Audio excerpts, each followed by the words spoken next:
하버드 나왔다고 다 되는 줄 알았어요. 진짜로요. 그런데 요즘 세상에선 그 하버드 졸업장도 아무 의미 없다는 걸 뼈저리게 느끼고 있어요. 안녕하세요. 저는 미국 워싱턴주 시애틀에서 나고 자란 에밀리라고 합니다. 지금은 29살이고요. 지난 봄 하버드 경영대학원을 졸업했어요. 그러니까 제가 그렇게 꿈꾸던 하버드 MBA를 마친 거죠. 그 순간만큼은 세상을 다 가진 기분이었습니다. 가족들도 친구들도 모두 축하해줬고 저 스스로도 앞으로는 모든 문이 활짝 열릴 줄 알았어요. 근데요, 그건 완전히 제 착각이었어요. 시애틀에 있는 저희 집은 호숫가 근처에 위치해 있어요. 맑은 날엔 집 앞에서 커피 한 잔 들고 호수를 바라보는 그 시간이 제 일상의 작은 사치였고요. 부모님은 두 분 다 교사세요. 아버지는 고등학교에서 수학을 가르치시고 어머니는 중학교 영어 선생님이세요. 어릴 때부터 부모님은 항상 말씀하셨어요. 배움은 어떤 상황에서도 너를 지켜줄 수 있는 무기라고요. 그래서 저는 늘 열심히 공부했고 결국 하버드에 합격하게 되었어요. 미국 중서부의 보통 가정 출신인 제가 하버드라니 그 소식은 마치 꿈만 같았습니다. 하버드에서의 2년은 정말 치열했어요. 잠도 줄여가며 케이스 스터디하고 조별 프로젝트 하느라 도서관에서 날 세우는 날이 한두 번이 아니었어요. 당연히 취업은 걱정하지 않았어요. 하버드 MBA 출신이면 대기업에서 알아서 데려갈 줄 알았거든요. 근데 졸업하고 현실을 마주하니 모든 게 달랐어요. 인터뷰는 고사하고 이력서 넣은 회사 대부분은 연락조차 없었어요. 지금까지 제가 받은 회신은 모두 정중한 거절뿐이었어요. 그것도 대부분 자동 회신이었고요. 당신의 뛰어난 배경과 경력에도 불구하고 현재 포지션과는 맞지 않습니다. 그 말이 저를 찌르는 칼처럼 느껴졌습니다. 저는 좌절했고 어느 순간 자신감도 바닥이 났어요. 그렇게 취업을 못하고 시간을 보내던 어느 날 제게 가장 큰 충격을 안긴 일이 생겼습니다. 제 인생에서 가장 가까운 친구 소피가 한국으로 떠나겠다는 거였어요. 잠깐 여러분 그거 아세요? 여러분의 구독, 좋아요, 알림 설정은 저에게 가장 큰 힘이 됩니다. 클릭 한 번으로 제게 큰 힘을 주시길 바라요. 나 서울에 있는 로펌에서 일하게 됐어. 뭐라고? 서울. 한국이라고? 소피는 뉴욕 출신으로 저랑 하버드에서 만난 친구였고 항상 의지가 되던 존재였어요. 같이 밤새 프로젝트도 하고 휴일마다 브런치 먹으러 다니며 미래를 함께 그리던 그런 친구였어요. 그런데 한국이라니요. 저는 솔직히 처음엔 장난인 줄 알았어요. 미국 밖에서 커리어를 시작하는 것도 놀라운데 하필이면 한국이라니. 그때 제가 한국에 대해 알고 있는 거라곤 케이팝 조금. 그것도 유명하다고 해서 이름만 들어봤지. 노래 하나 제대로 들어본 적 없었어요. 한국 드라마는 한 번도 본 적 없었고요. 식문화도 낯설고 언어도 모르고 거리도 멀고 이해가 안 됐어요. 왜 굳이 거길 선택했을까? 소피 너 진짜 괜찮은 거야? 한국은 너무 멀고 생각보다 엄청 발전된 곳이야. 너도 한번 알아봐봐. 소피는 웃으며 말했지만 저는 점점 마음이 서운해졌어요. 이젠 우리 사이도 멀어지는구나. 그렇게 소피는 떠났고 그날 이후로 저는 뭔가 마음속에 큰 구멍이 뚫린 기분이었어요. 그 이후 이상하게 한국이 자꾸 떠올랐어요. 그날은 토요일 오후였는데 우연히 시애틀 다운타운에서 코리안 바비큐라는 간판이 보였어요. 갑자기 소피가 생각났고 그냥 들어가 봤어요. 불고기라는 걸 시켰는데 아니 이게 뭐야? 왜 이렇게 맛있지? 미국 음식과는 전혀 다른데 뭔가 친숙한 느낌이 들었어요. 맵지도 않고 짜지도 않은데 감칠맛이 도는 그 양념에 완전히 빠져버렸어요. 반찬으로 나온 김치와 잡채도 생전 처음 먹어봤는데 하나같이 너무 맛있었어요. 그날 이후 저는 유튜브에서 케이팝을 검색해봤고 처음으로 방탄소년단 노래를 들어봤어요. 처음엔 무슨 말인지 몰랐지만 에너지 넘치고 멜로디도 너무 좋았어요. 그리고 영상 추천으로 떠오른 한국 드라마 하나를 클릭했는데 밤새 보게 됐습니다. 아니 한국이 이렇게 매력적인 나라였어. 그때부터 제 일상은 조금씩 바뀌기 시작했어요. 한국 음식점 찾아다니고 한국어 인사도 외워보고 한글도 조금씩 익히고 소피가 간 나라가 어떤 곳인지 저도 알고 싶어졌거든요. 그리고 동시에 미국의 취업 현실은 점점 더 냉혹해졌어요. 하버드를 나와도 일자리가 없고 현실은 명문대 졸업장이 더 이상 특별하지 않은 시대가 됐다는 걸 매일 느꼈습니다. 그렇게 제 머릿속에 한 가지 생각이 점점 커졌어요. 한국은 어떨까? 소피는 지금 어떻게 지내고 있을까? 마음을 다잡고 용기를 내어 소피에게 메시지를 보냈습니다. 한동안 답이 없어서 포기하려던 찰나 그녀에게서 전화가 걸려왔습니다. 에밀리, 연락 줘서 고마워.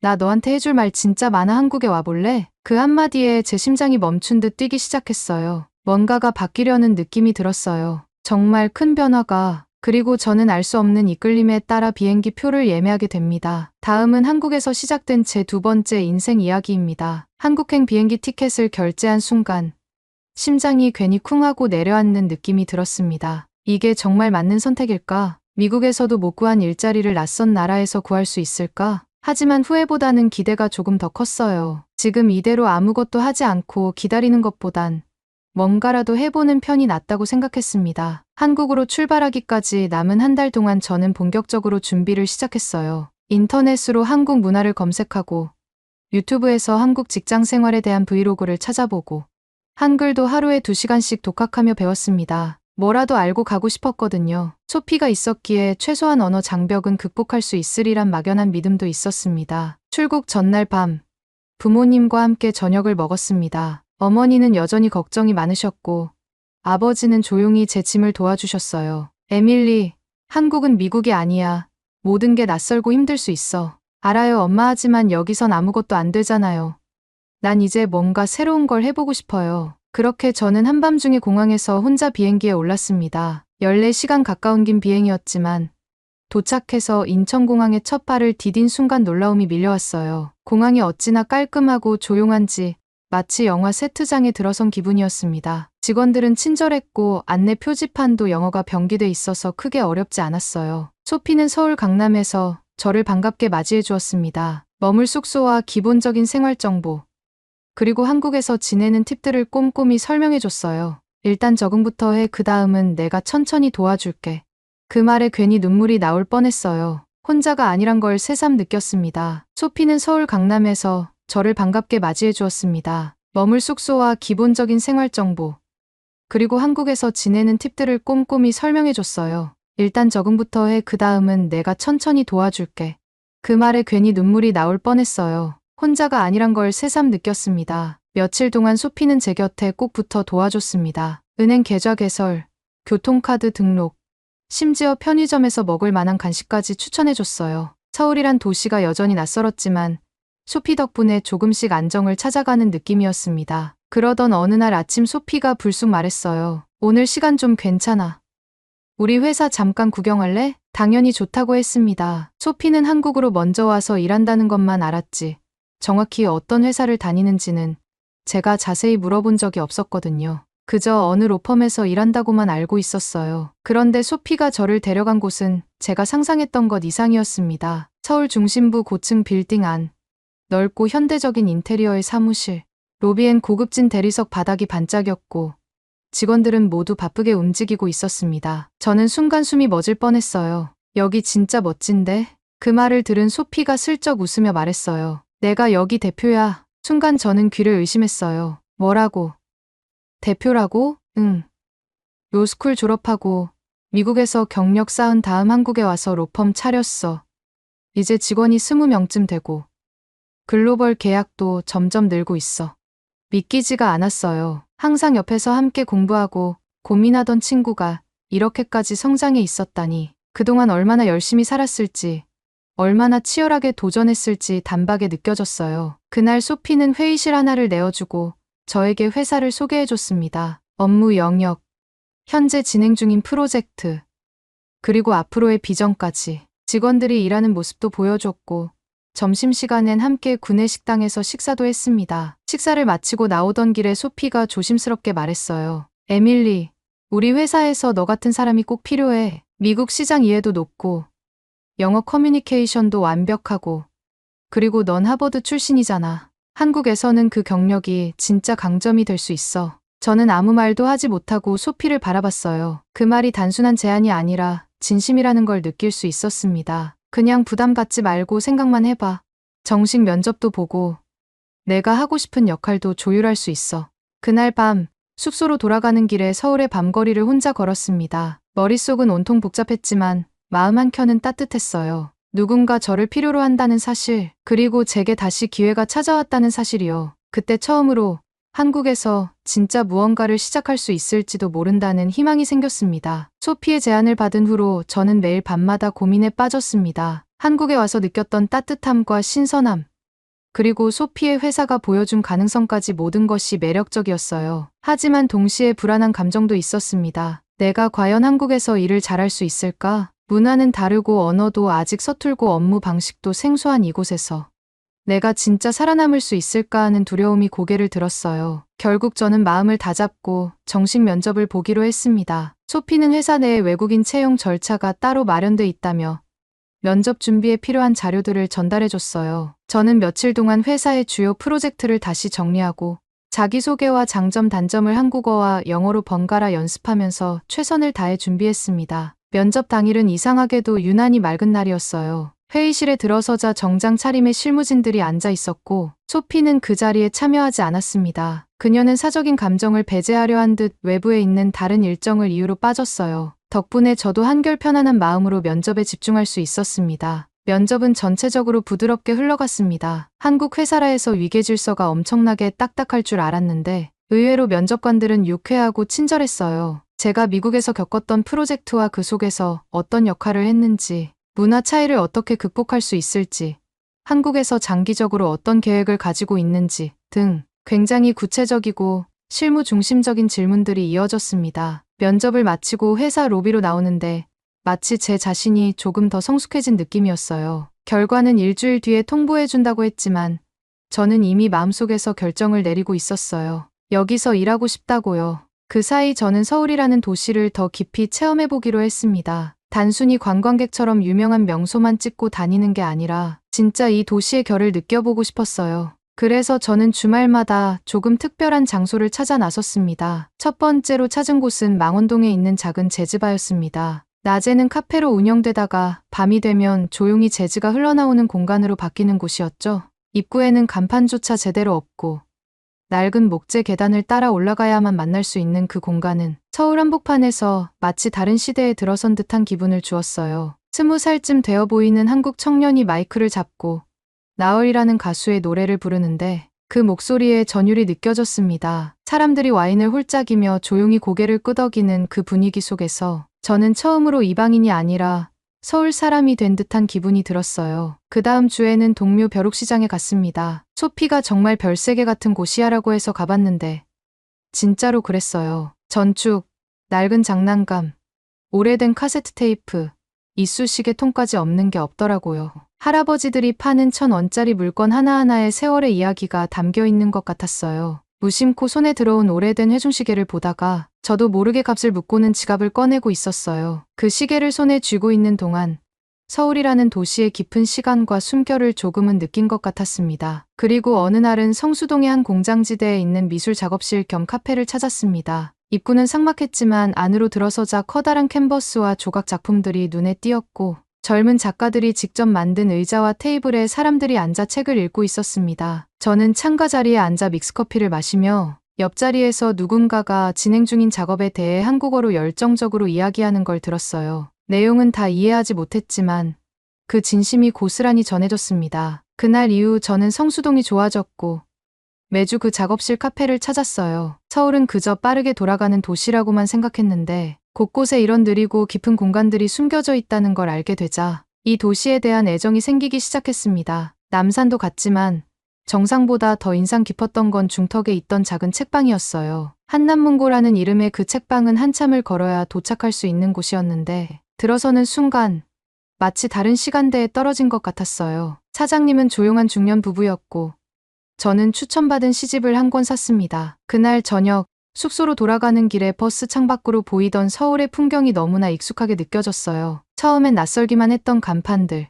복잡해 보였던 거리, 사람들의 말소리, 모든 것이 이제는 하나의 이야기처럼 느껴졌습니다. 서울이라는 도시가 저를 천천히 받아들이고 있다는 걸 느꼈고 저 역시 그 속에 조금씩 스며들고 있었습니다. 그런 경험들이 쌓이면서 단지 일자리를 얻기 위해 왔던 한국이라는 나라가 이젠 조금씩 내가 살고 싶은 곳으로 변해가고 있었어요. 그리고 운명의 날 소피에게서 메시지가 왔어요. 에밀리 축하해. 정식 채용 결정됐어. 우리 팀에서 일하게 될 거야. 그 문장을 읽는 순간 눈물이 핑 돌았어요. 해냈다는 감정과 새로운 시작에 대한 설렘이 뒤섞인 감정이었습니다. 입사 첫날은 여느 날보다 긴장됐지만 회사 사람들은 따뜻하게 저를 맞아주었고 업무 역시 제가 미국에서 했던 분야와 닮은 점이 많아서 빠르게 적응할 수 있었어요. 그런데 첫 번째 위기는 예상치 못한 자리에서 찾아왔습니다. 그날은 유난히 일정이 많았던 날이었어요. 오전 회의가 길어졌고 어느새 점심시간이 훌쩍 지나고 있었죠. 팀원 중 한 명이 에밀리 씨, 우리 식당 같이 가요라고 불러줘서 고맙게 따라갔는데 그때까지만 해도 전 점심시간이 휴식의 시간이자 여유로운 대화의 시간이라고 생각했어요. 하지만 그건 어디까지나 미국 이야기였더라고요. 회사 근처의 식당에 들어서자마자 직원들이 우르르 자리를 잡고 앉았고 그 중 한 명이 아주 능숙하게 메뉴판을 열어 빠르게 주문을 했습니다. 고민하거나 망설이는 사람은 아무도 없었어요. 당황한 저는 무슨 메뉴인지 제대로 보지도 못한 채 그냥 옆 사람과 같은 걸로 해달라고 말했어요. 음식이 나오기까지는 채 5분도 걸리지 않았고 모두가 젓가락을 들고 말없이 빠르게 식사를 시작했어요. 누구도 말은 없었고 다들 초집중 상태로 먹기 시작했죠. 저는 처음엔 그저 조용한 식사 분위기라고 생각했지만 이게 단순한 조용함이 아니라 속도전이라는 걸 금방 깨달았습니다. 한 입, 두 입 먹는 사이 벌써 다른 사람들은 반 이상을 비우고 있었고 눈치가 보여 저도 급하게 먹기 시작했어요. 그런데 문제는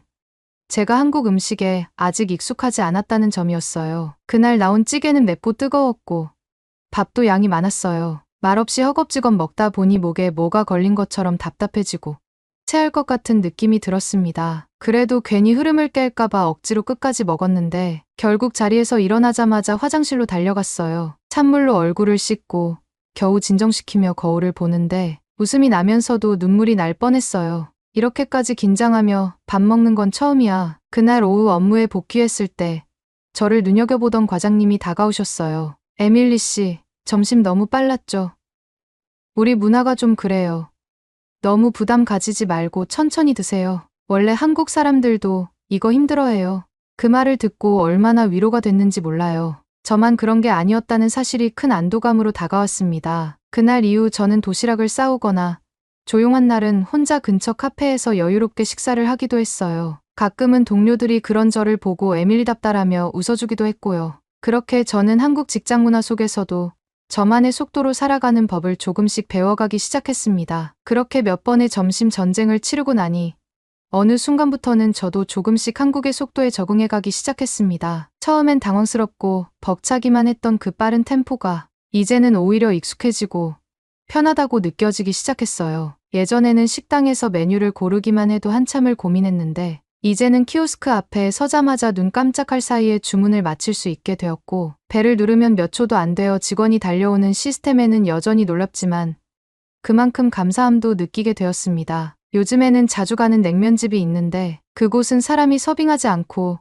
로봇이 음식을 가져다 줘요. 처음엔 신기해서 사진까지 찍었는데 지금은 너무 익숙해져서 로봇이 오지 않으면 이상하다는 생각이 들 정도예요. 심지어는 미국 친구와 영상통화를 하다 그 친구가 천천히 커피 주문을 기다리는 걸 보고 답답하다는 말을 할 뻔했습니다. 왜 이렇게 오래 걸리지?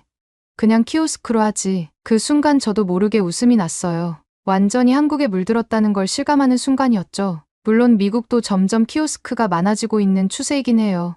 뉴욕이나 시카고 같은 대도시에서는 패스트푸드점이나 카페에 키오스크가 설치되어 있는 경우가 점점 늘고 있거든요. 하지만 제가 살던 시애틀 근교나 중소도시에서는 아직도 대부분의 매장에서 사람이 직접 주문을 받아요. 특히 지역 커피숍이나 레스토랑 같은 경우는 키오스크는커녕 카드 결제조차 오래 걸리는 곳이 많았죠. 그래서 한국처럼 어디를 가든 기계로 빠르게 주문하고 심지어 모바일로 미리 주문까지 할 수 있다는 게 저에겐 그야말로 생활의 혁명처럼 느껴졌어요. 그리고 또 하나 한국에 와서 정말 좋았던 건 바로 팀 문화가 없다는 점이었어요. 미국에서는 식사를 하든 커피 한 잔을 사든 항상 팁을 계산해야 하잖아요. 음식값의 15%에서 20%까지는 기본이고 계산할 때마다 머릿속으로 금액을 나누고 더하고 해야 했죠. 심지어 어떤 서비스는 팁을 주지 않으면 눈치를 주기도 하고요. 근데 한국은 그게 전혀 없었어요. 계산은 말 그대로 딱 계산한 금액만 내면 끝. 누군가의 친절한 서비스가 당연하게 여겨지는 게 아니라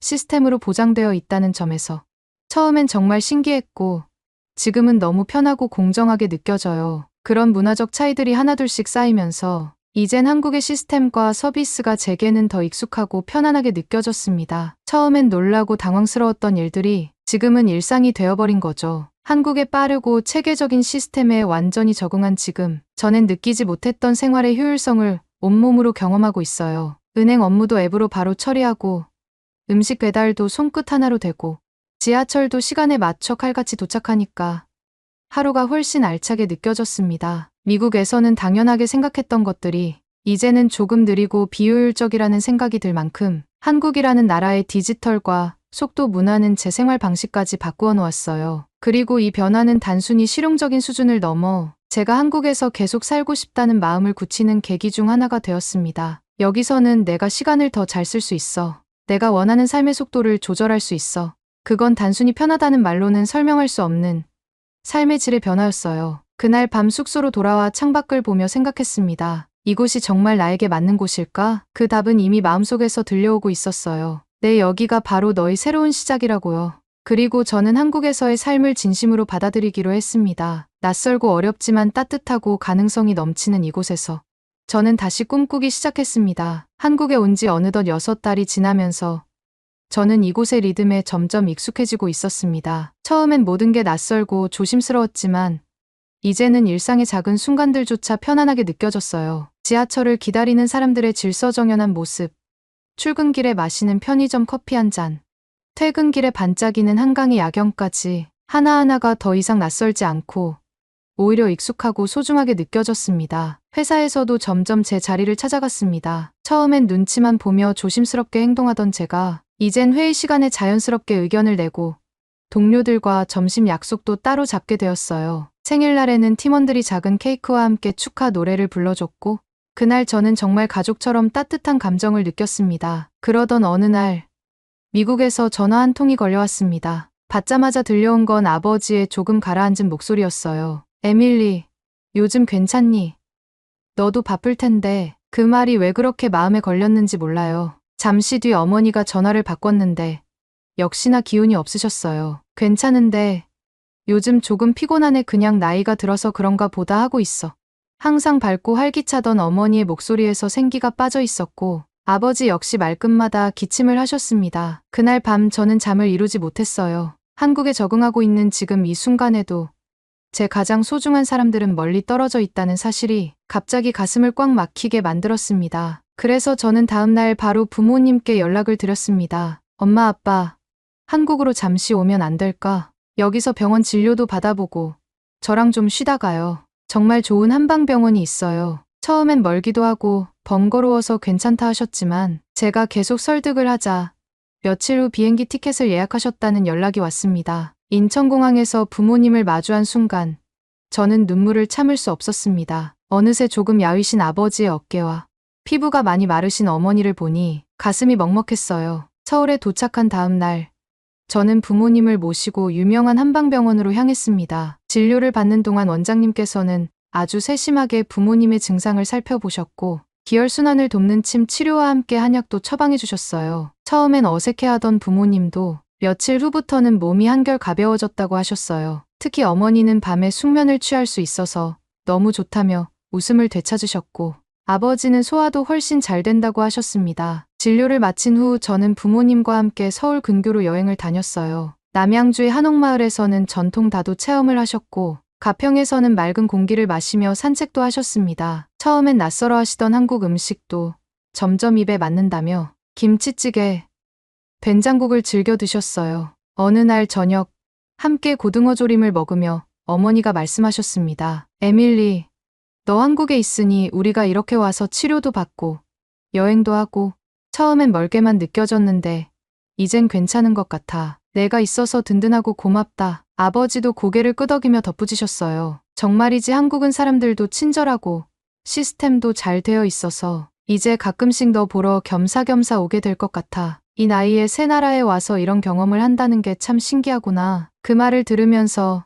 저는 마음 깊이 안도와 따뜻함을 느꼈어요. 내가 한국에 온 것이 단순한 선택이 아니었다는 걸 다시 한번 실감했죠. 이곳에서 새로운 삶을 시작한 저도 이렇게 부모님에게 새로운 활력을 드릴 수 있다는 게 너무나도 감사하게 느껴졌습니다. 그리고 그날 밤 부모님과 함께 마신 대추차 한 잔의 맛은 어디서도 느껴본 적 없는 깊은 위로의 맛이었어요. 이제 저는 더 이상 두려움 속에 있지 않습니다. 한국이라는 나라에서 새로운 나를 만나고 가족의 삶까지도 따뜻하게 변화시킬 수 있다는 걸 알았으니까요. 그리고 앞으로도 이곳에서 저만의 속도로 하지만 확실하게 하루하루를 살아갈 거예요. 부모님도 언제든 찾아올 수 있고 서로의 삶을 응원할 수 있다는 그 마음 하나로 오늘도 이곳 서울에서 저는 아주 잘 지내고 있습니다. 오늘의 이야기는 여기까지입니다. 오늘의 사연이 마음에 드셨다면 구독, 좋아요 부탁드리겠습니다. 소중한 시간 긴 이야기 끝까지 들어주셔서 진심으로 감사합니다. 앞으로도 더 좋은 사연으로 여러분을 찾아오겠습니다.